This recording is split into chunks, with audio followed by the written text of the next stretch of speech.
blink, BKB, Desolator. And you just like go in there and you take out heroes and you kind of like guarantee get at least 1 or 2 kills every team fight, barring some sort of magical counterplay by the enemy team. So I think in that case, you're kind of putting some pressure on LGD to find some way to shut the Templar Assassin down, but they're going to be kind of hard-pressed too, right? They don't have this lineup that really effectively takes towers. They have killers, they have Puck, they have PA, those are definitely killers, and they can farm up really well and push into late game okay with thanks to the fact that it's just a Magnus lineup, but they won't be able to, I think, really take map control and take those farming areas away from the Templar Assassin. It's going to be all down to the mid game, I feel, right? Because you have, like, PA mid game is still pretty strong. And once the BKB timing comes out, the Deso BKB, you have the Empower too. They're going to be able to stay, I would say, pretty consistent and farm. The Puck and split push, you know, the Nyx is going to be gathering information, Empowered PA is going to be hitting creeps. I am in the same boat as you, thinking that the late game TA is going to be a real issue. But they do have the tools necessary to be able to pressure on the side of LGD. And I guess we'll have to see how the lanes are shaping up right now, because Ame is the one currently on the PA who is standing mid. I'm not sure if this means that they're going to go for the duel off, or if they maybe have some other plans, because at the moment, you know, maybe he's kind of chilling around here, but he's not at the mid rune, he's at the safe lane rune. So if Puck is bottom, he gets a 1v1 against Earthshaker. And that frees up Nyx Assassin to kind of go into mid lane, and Lich can go into the top lane.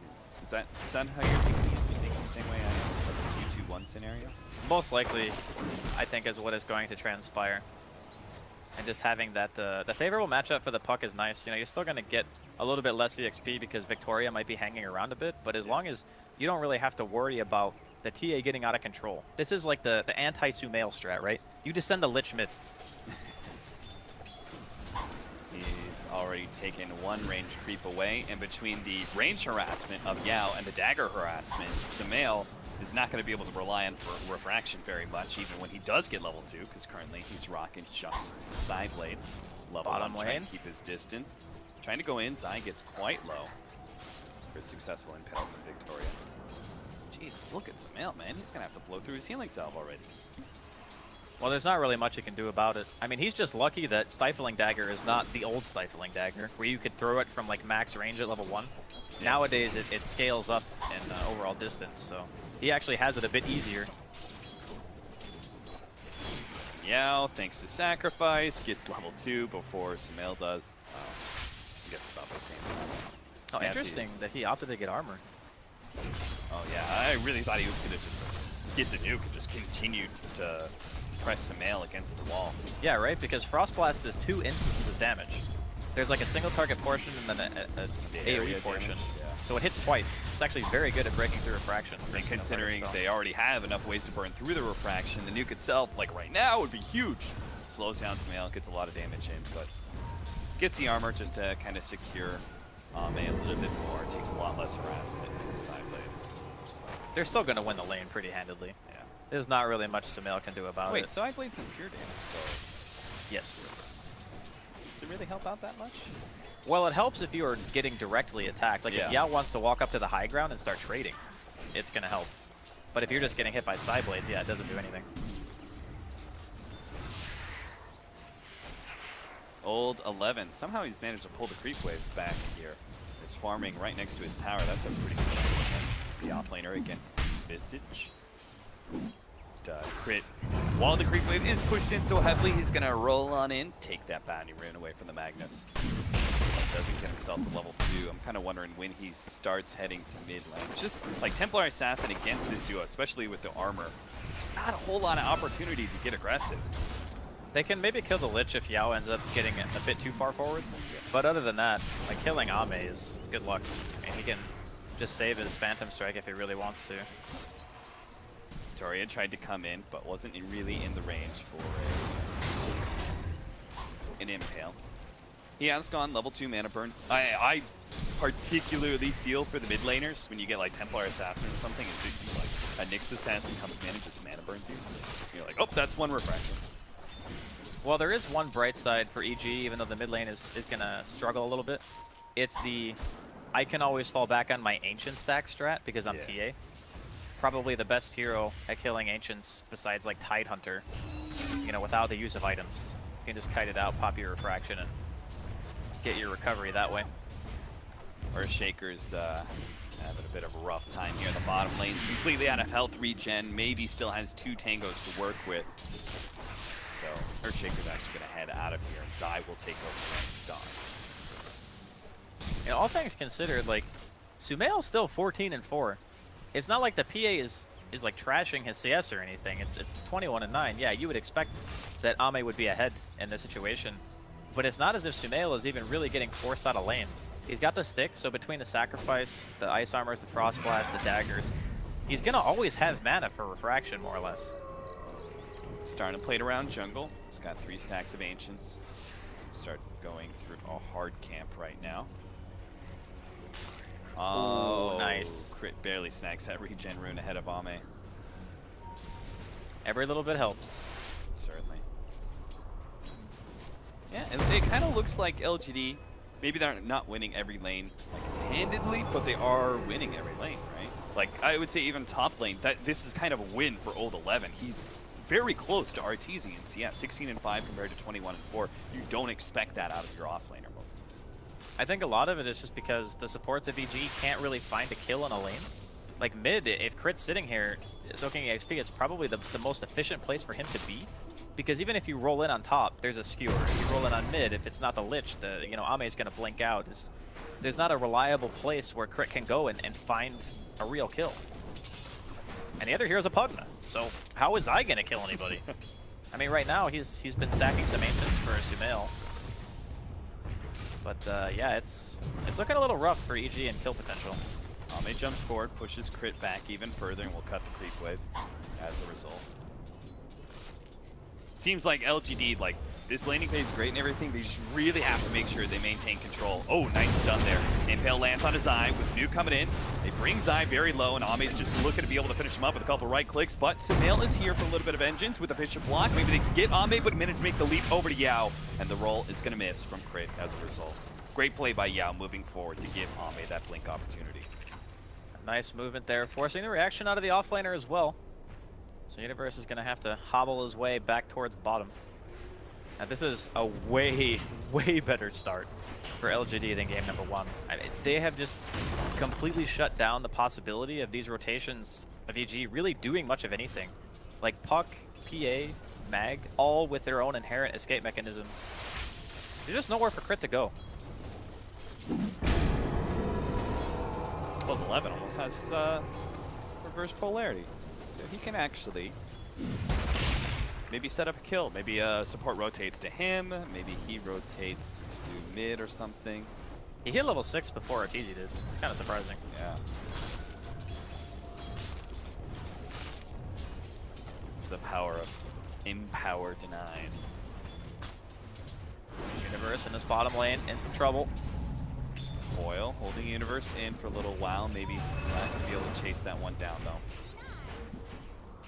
But I think maybe it's just top as well. 11. The nuke. Oh, and it is enough to finish him off. He gets a raindrop immediately after he dies. He realizes that when he comes back to lane, he just cannot afford to be missing that raindrop. I think a lot of people kind of underestimate just level 6 usage in general. Yeah. Zai is going to be slowed down by the dagger, which leads to Victoria. Splat. Free Impale land.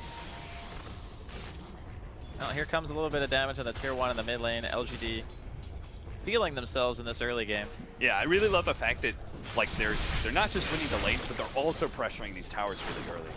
We kind of talked about that in the beginning, that LGD won't have that sort of lineup that just kind of like owns the map and takes objectives really fast.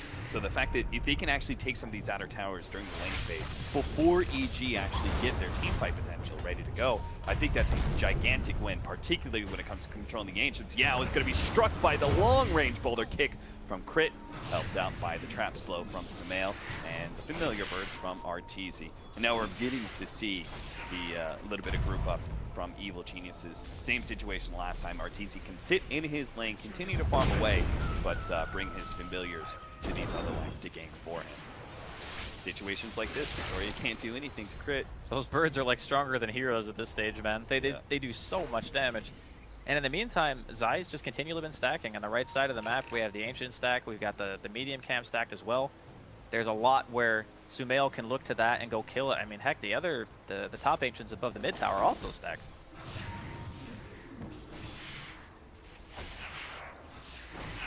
And I don't really think anyone on the side of LGD can do anything about it. They need like level 4 Empower PA or something to kill that. I think they could take that mid tower and they get aggressive wards and then just move to contest. Ame tries to go for the quick kill onto Zai, but the trap fight will save him some of the trouble. Echo Slam from Universe is going to be able to control the Nyx Assassin. That's one. Ame going to be hit by the boulder from Crit. He has to keep on moving as now Arteezy's here, plus the trap slow. They're going to be able to get the silence before Ame can make the jump over to Yao. A Chain Frost, that's a healthy one, bouncing back and forth between Sumail, but he managed to get the refraction off last second. Arteezy embracing that Chain Frost. Do manage to finish off Ame Universe with the Fissure. Level 2 Fissure is able to take that kill. That Chain Frost did no damage to Arteezy at all. Yeah. It just like bounced to him 3 times, did like 400 damage. No big deal. Between that and Refraction, EG able to just shrug that one off. Maybe trying to get every bit of damage he can out of this tier 1 tower. Leaves it just above deny range. Heroes return back. LGD not going to be dissuaded from continuing the pressure. They're also getting a lot of damage on the mid tower here. I love that LGD are so objective focused right now. Not deterred whatsoever by a bad fight. Always just getting like those extra 1 or 2 attacks in on the tower. Over and over again, it builds up over time. It is in deny range now. I think Puck's one of the most underrated heroes to be able to get that chip damage in, because you can right click it until you draw the tower aggro. Right. Yeah, it's really nice. Even when there's no creeps. If it's a tier 1, there's no backdoor protection, so you can like go in, you maybe eat like 1 tower shot, but you can get like 2 or 3 autos off. Maybe. First time he's going to leave his lane, he heads up to top lane to see if he can help out Ame against Arteezy. Arteezy back way behind his tower and let his familiars intercept any heroes that are going to come through that dangerous tree alley. They're just going to try and kill the creep wave around this tower. Not going for the hero dive, just leaving Arteezy to rot there. Backline where he has to TP out. Take the objective instead. It's a nice little movement here, but EG just going to go for the one-to-one trade, leaving the birds in the top lane just in case. Unfortunately, they're not going to kill this fast enough to be able to TP back and defend their own tier 1. So it'll just be a flat-out trade for both teams. But it does buy time for Sumail to be able to kill these stacks. It's really tough, though, taking down these stacks when it's the double Prowler Shaman stack. So they just regen a ton of health. Like, he's basically not even hurt them. He just decides, nope, too much health. Give on it, up on it for now. LGD, keep on going. Familiar's trying to draw attention away. They might as well keep going. They've got the siege command. I'm sure EG don't feel too comfortable to just keep pushing on the bottom lane. Well, normally with the Pugna, you'd say, yeah, let's just do it, But he doesn't have, he has enough for Arcanes now. And he's only level 5, so it's a level 3 blast. If he had the mana sustain, I believe they would have kept going. Now they're stuck in this awkward situation where they don't feel good about pushing, but they also can't really feel good about defending either. LGD do have a lot of fighting power at this point in time with the Phantom Assassin sitting at level 8. Ame does go down to bottom lane, so they've done these kind of chip, and they've left 2 different towers very low. The bottom lane off lane tower from Evil Geniuses is actually still sitting in that deny range, and top only at 400 HP. So those towers will fall eventually. It just takes a little bit of a fortuitous team fight for LGD to push, turn into an objective. A 3-man smoke up from Evil Geniuses wrapping into the bottom lane. Ame is their target, and Victoria, he's been vendettaing around, but he wasn't in position to break that smoke. That would have been a huge win for him, and he might still be able to. He actually runs into crit here. They don't have any counter vision out. So EG's rotation does indeed fail as Ame backs up. Great read by LGD. I think that LGD are going to be in for a real big surprise soon, though, because that smoke on Universe did not end up breaking, and he has a Blink Dagger. It's 12 minutes into the game, and he's got the Soul Ring, the boots, the Blink. The showcase of this could have huge implications for EG getting momentum back. There's the Echo Slam. It's going to go onto a Nyx Assassin, take that free kill before the Spike Carapace can go off. but maybe he wants to fight this, maybe he doesn't. We'll see. The familiars are coming in hard. The Universe already takes one crit worth, and they're just going to be able to burst him down.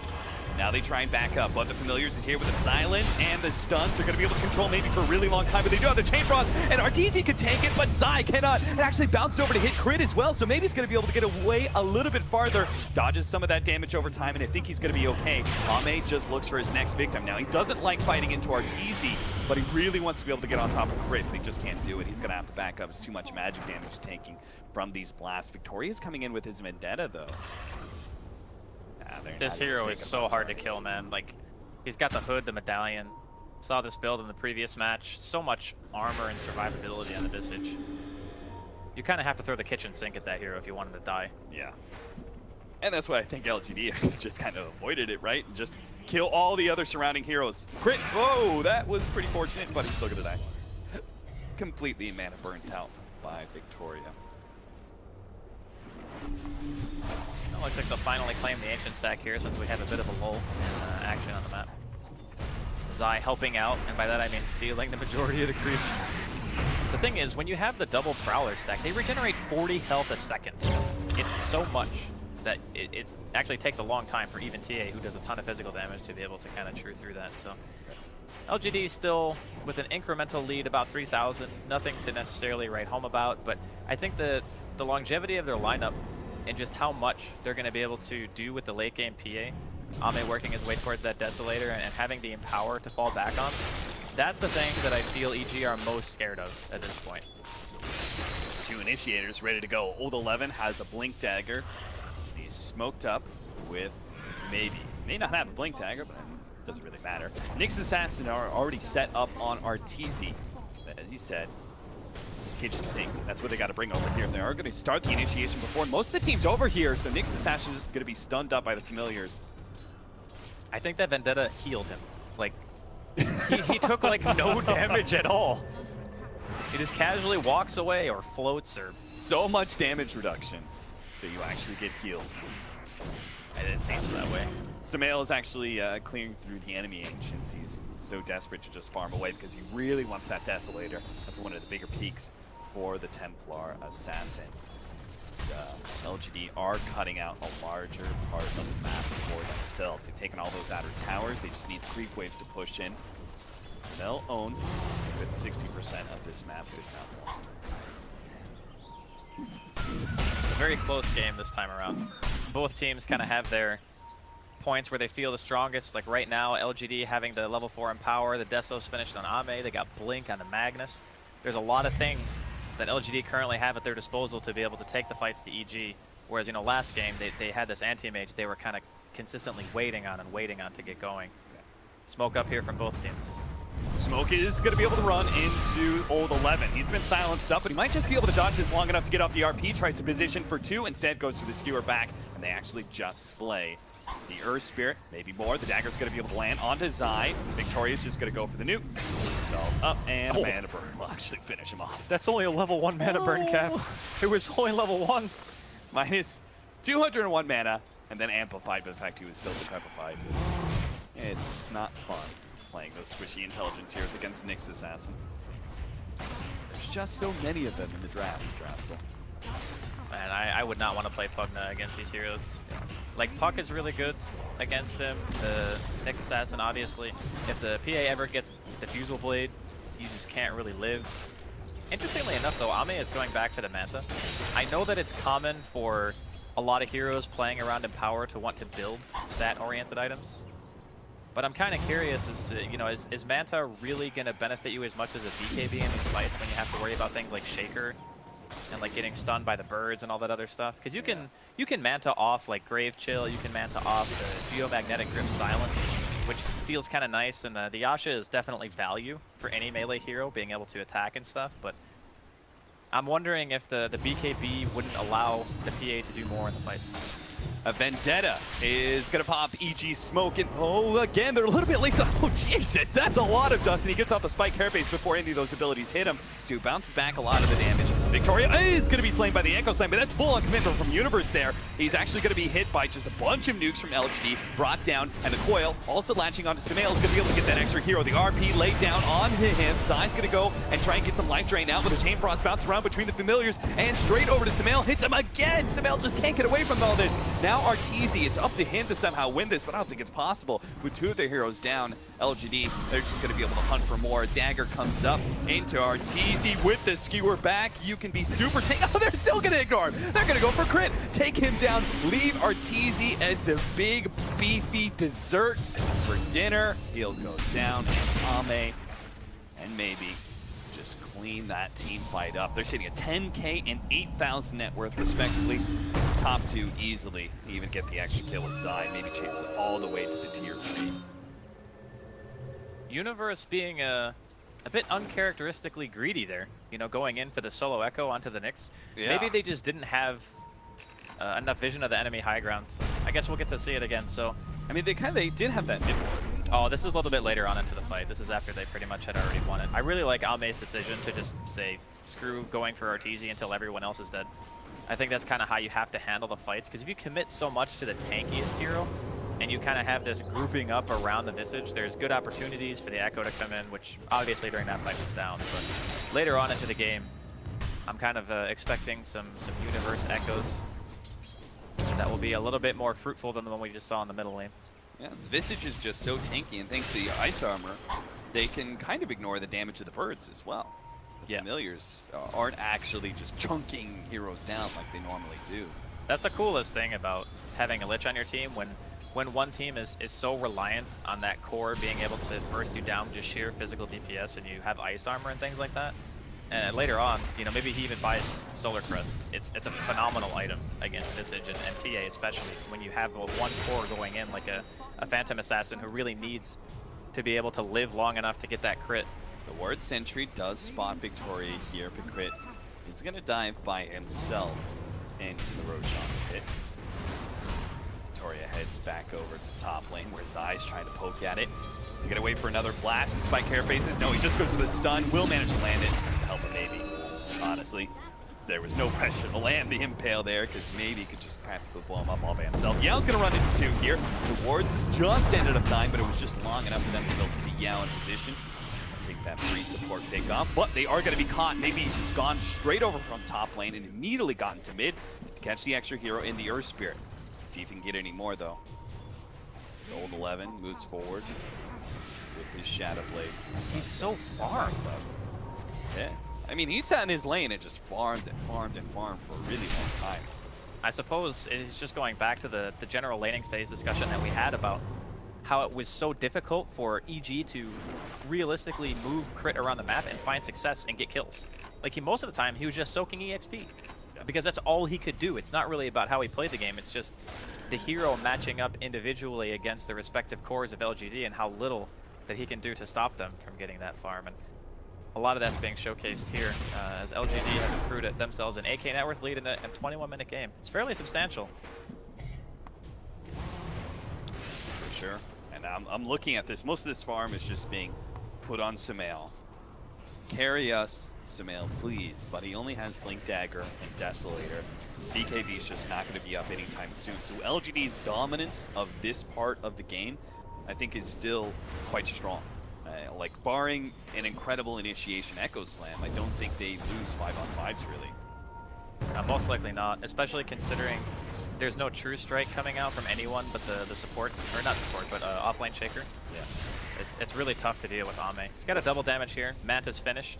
Yeah, this is pretty easy for them to take a chance on Roshan, because he could just do it by himself. There's very little threat of Evil Geniuses interrupting Roshan in a very disastrous initiation when you only have one hero that's beating on Roshan. The rest are kind of sitting on side ready to counter-initiate.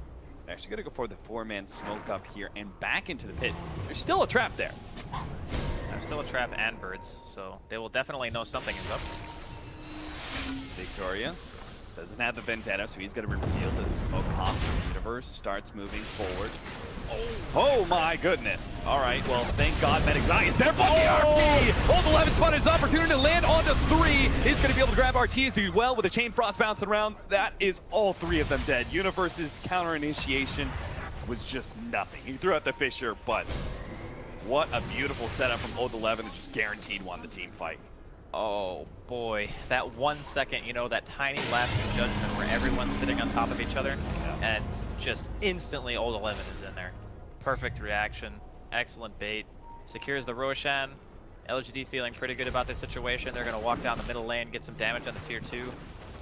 Oh god, that was such a fast reaction as well. Universe goes in and throws out the Fissure after the fact, but it's just too little too late. Ame already had the Empower, just shoot through everyone, and here we are back at the mid-tier 2. 17-7, 12,000 gold lead. LGD looking to tie out this 2-game series in the group stage. It is going to be the Medallion choice here on Yao. Going straight into the Solar Crest. It's really nice because your high ground siege hero is melee. So I think that in of itself kind of makes the Solar Crest a value item because it's not like a ranged hero where you can, you know, sit super far back and feel safer. You got to be in there if you're the Phantom Assassin in this game. Sure. Oh, Dust actually catches Sumail, who's wandering around with an Invis rune. He's got to go for the TP out. And oh, wait, they have heals. Okay, so Sumail's going to be stalled up. Does have the refraction blink away. Nice play there. Dagger onto the Earth Spirit, not going to land as he also successfully TPs out. It's a very small win for EG just to be able to get out of there alive. There is still a lot of time needed for EG to be able to realistically deal with this Phantom Assassin. Like, sure, the BKB on the Templar Assassin will help, but Sumail's not really going to be able to man-fight an ice-armored Aegis Phantom Assassin without True Strike. That continues to be like the theme of the game. When can they physically kill the PA, not just one time, but twice? And do LGD feel comfortable enough in their advantage right now to try to pressure that high ground? This is probably the hardest part of the game, though, for LGD. Yes, they're super far ahead, but it's just the essence of cracking high ground. Really difficult for them. They just don't have anything for it. And we can see just the hesitant play here from Ame, waiting out the creep wave. Those birds just do not take damage if RTZ's nearby. Oh, an initiation actually on the side. They bring Sumail in for this when they pop the BKB, but that is a puck that is able to dodge all the damage thanks to Yules. And now phase shift with the Universe gets the initiation still onto him, so they get that big kill. But the RP goes down, manages to grab 2, but Sumail will chase him away. The heroes are just ready to live. Ame, he actually comes in and gets another crit. He managed to finish it off one, but he is so damn low, and if he dies, he might not come back alive with that Aegis. He's just going to come back and might die again. But fortunately, Sumail doesn't have any mana, and Universe doesn't really have a whole lot of mana either. He's going to be able to get that control of the Enchant Totem, plus the bird, slowing him down. This is the problem, is they could just kite Ame really well on that second life. But again, Sumail didn't really have the mana to come forward. They're trying to say, Jesus Christ! Ame, 982 damage from a dagger, but he will end up dying. That is a nice little impale. And now he is also going to be feasted upon by the Evil Geniuses, boys. They just brought themselves a huge win in that defense. They won a fight against Aegis as well.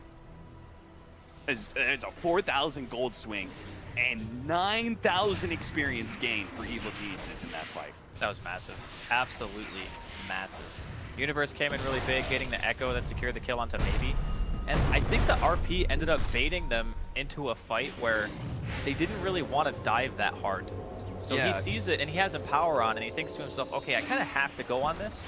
And even though he crit 2 times and 3 or 4 attacks, it just really isn't worth it at the end of the day if you respawn, like you said, without the use of something like a BKB, because you can't just get out. The Manta style was on cooldown. He couldn't dispel the silences. I think it was like 1 or 2 seconds off. Victoria's going to look for a kill here on the crit, maybe. But there is going to be RTZ there. They're going to burst down crit, but maybe RTZ can get the counter kill. Victoria, she certainly can. This is one of those danger levels for RTZ as well. The Visage gets to level 15, and all of a sudden his hero starts actually right-clicking pretty hard. Before, it's just all on the familiars, but level 15, you get that 50 damage. Thanks to the attack speed of Brave Chill and the minus armor from Solar Crest, your hero also starts doing a decent amount as well. He's even going for the Assault Cuirass, so he's going to have armor on armor. Did not like how that last team fight went, getting crit 2 times and just pretty much being deleted. Yeah. That's definitely not what you want. EG still holding on though. I mean, that was a really good timing for LGD that they held against that push. I mean, they barely even dealt any damage to the tier 3. It's kind of like an uncharacteristic mistake from LGD, because I feel like the read is pretty clear. Like, you can't really go high ground until BKB on. Well, I mean, we say that, but he didn't even buy BKB after his Manta. He bought Diffusal instead. Yeah. So he's going for like the later timing, where he's going to have another item to supplement his magic immunity and say, okay, if you decrep or you glimmer or whatever, I'm going to be able to just kill you anyway. Yeah, and I think that's fair enough. I just, at that point in time, if they're going to choose for that kind of item build, LGD, they just need to control the game, right? With this kind of lineup, if you don't have a clear high ground hero, you have to control and just build and build and build and get more and more of an advantage until you're so overwhelmingly larger than the enemy team that you can just force that high ground despite not having the best heroes for it. And instead, they try and go a bit too early, and that 12,000 gold lead that they had gets cut down to only 9k, and only a 5,000 experience lead after that. They're going to push through top lane, though. Highly doubt they're going to go high ground again without an Aegis and BKB. Plus, they almost have Shivas. Yeah, it would be a little bit silly, I think, to try to force this after what happened in the bottom lane. And in the meantime, EG are feeling good about being out on the map right now. They're kind of positioned defensively around Sumail, who's going to hit the tier 2. So this movement, I still think kind of favors EG, just in the sense that they're getting an actual objective, where LGD were more just about placing that one ward right outside of Evil Genius's base and then saying, okay, let's go ahead and back off after we force a little bit of a reaction. What do you think about the Bloodthorn over the MKB? Now, the Bloodthorn has been really heavily valued over MKB. It's been sort of a lost item, but this PA will have both the Manta as well as the BKB to deal with the Bloodthorn on himself. I think that it's good in the sense that not a lot of heroes on the side of LGD can get rid of it. I think it's just the Puck and the PA. Right. So maybe if Sumail in the fights is thinking to himself, I don't really want to directly fight the PA, I just want to kill everyone else, then it's a pretty good choice. And it also allows you to stay out on the map pretty much indefinitely. You know, you're always going to have mana because of the Orphic component. Shiva's reveal onto Earthshaker. Stuck up on the cliff, but Sumail is going to try and fight this one. Oh, he blinks no. forward with the BKB. The Yule Scepter onto maybe buys a lot of time where Sumail's just not doing anything with his BKB, so he's forced to retreat. That halberd, man, that was like perfectly timed. Yeah. From 11. Cast it on him, just can't do anything. Like even a 10-second BKB, it's a 5-second disarm regardless. Great choice of an item too for him. I mean, like at a certain point, you just think to yourself as Magnus, like, do I start building as a core? Do I actually start building as damage, which is kind of rare nowadays? Or you just most of the time get a lot of utility after your Bleak Dagger or Shadow Blade. And Heaven's Halberd, I think, is the perfect like third item for him when it comes to utility against this team. It makes a ton of sense because the biggest threat to his carry player is the TA. And if you really are only worried about like the potential Bloodthorn / MKB and killing Ame in the fights, then the best thing you can do if you're playing this kind of hero who supports as an offlane for your core, then Halberd is, like you said, it's pretty much the ideal choice. Because if Sumail is slow on the BKB pop and he gets disarmed again like that during a fight, 5 seconds is a really long time to not be able to hit somebody. Yeah. I mean, a PA could get 2 crits in that time and take out 2 different heroes. Lotus Orb's going to be a great follow-up as well. Great chill sign. Yep, black bounce back. There's a lot of things. The Lotus Orb's utility is going to be very valued for. The Manta Illusions are pushing out for Ame while he takes up Ancients. That's one of the really nice things about these Manta pickup. Just kind of continues to build up his farm a lot in a very safe way. It is a little bit of a different build, but it's working out for him so far in this game. I guess he's not going to go for the lockdown choice. He's opting for the Assault Cuirass. Maybe just itemizing more around the idea that he has to be the high ground sieging hero and not the I'm going to kill everyone hero, which is classically what Phantom Assassins like to do. Because you always, well, not always, but you sometimes have that other hero on your team that can reliably hit buildings. It's not just you. Red alert! Red alert, LGD! Oh boy. Don't let trouble. creep waves push into your tier 3 against a Visage, because familiars will take a big chunk of that tier 3 because there's no heroes around. So they actually have a lot less armor than you would usually expect. Another Roshan attempt coming in here, maybe showing on the map. I like this play from LGD. I think that EG may have some kind of idea of what's going on, but there is plenty of vision on LGD as well. It's going to be able to scout out any movement coming in from the top. They get the trap in there. They reveal that Roshan is quite low, but they back away.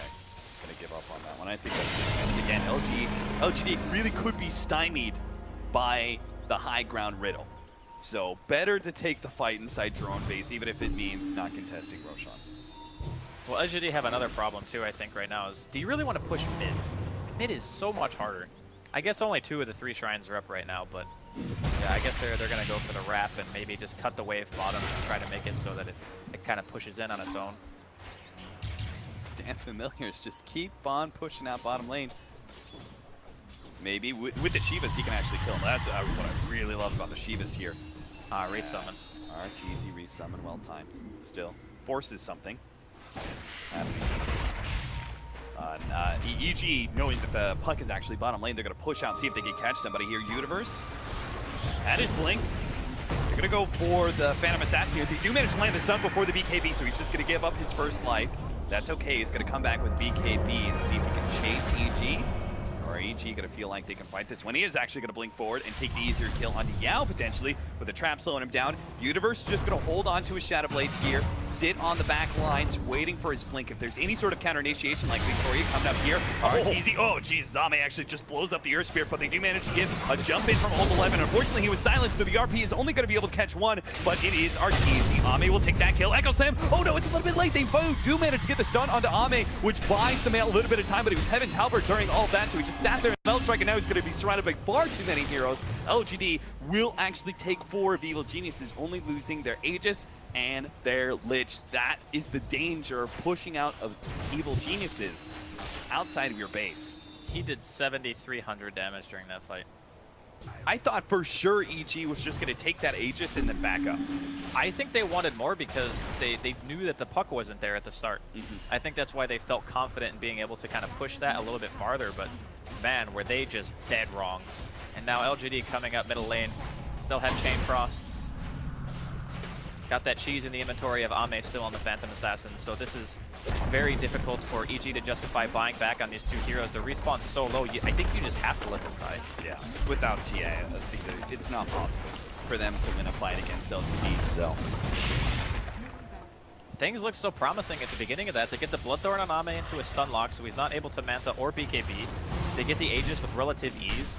They're basically in a 3v5 at that point, and they just overcommit. And poor Crit, man, he just got one shot. This is 2 sets of very easy racks for LGD. LGD still kind of sticking around. Old 11 with his Shadow Blade, just kind of hoping EG are going to poke one hero out in an awkward position, but EG remain pretty resolute in their stance around the tier 4s. So LGD will back up. That will be an Assault Cuirass finished up for Ame. That's 6,400 gold. Dude, he's rich. Lotus Orb for the Magnus. Where's our puck at? He's got the Aghanim Scepter. So they actually just got so much bigger than the last fight they had. I think that the Lich pick ended up doing a ton more than you could probably just see at face value in this game, just because Ice Armor is just so huge against a physical damage output, and the BKB timing coming out on the PA ended up being kind of perfect for what they wanted. Just the PA hitting hard enough to really just destroy in 1 crit. Because that's really like the sweet spot, right? When you get 1 crit from your ultimate and you just kill the hero instantaneously. It's what happened to Crit, it's what happened to Zai earlier on. Samael, pressure fraction, but maybe he's going to be able to jump forward and catch Zai. Fisher laid out, does give Zai a little bit of time with his Glimmer Cape to escape. Looks easy, split pushing for all he's worth. It's just not really that fast. That's the thing, right? Like, you can keep the birds in the side lanes, and they will idly keep the lane out. You can keep using the stuns off cooldown and whatnot, and it's definitely what you should be doing, but it might not be fast enough to make LGD back off, and that's the RP onto Solo Samael with the coil just for the added stun. He's dead. 90 seconds. How do they possibly hold against LGD, especially with Ame just running a train on Evil Genius? He's going for RTZ. Meanwhile, the jump forward by Crit does whatever disruptive damage he can. But at the end, it's 2 heroes from Evil Geniuses that are left. RTZ with the buyback, and Universe jumps forward. Okay, that's not the initiation you really wanted. He gets out only a Fissure, no Echo Slam. RTZ comes back just to die again, and EG will call it ultra kill for Ame to end things here in this game. Super impressive game from LGD. I think after having seen the way the lanes played out, they just had such stable, strong early game that it was so difficult for the Earth Spirit to accomplish really much of anything. They opted to put Zai on the Pugna. You know, we didn't really see a whole lot of early game grouping up and pushing because they had these heroes that needed some farm, and Sumail was struggling in the mid lane. It just never really felt to me like Evil Genius's lineup got going. It was always LGD pressuring, LGD fighting, getting the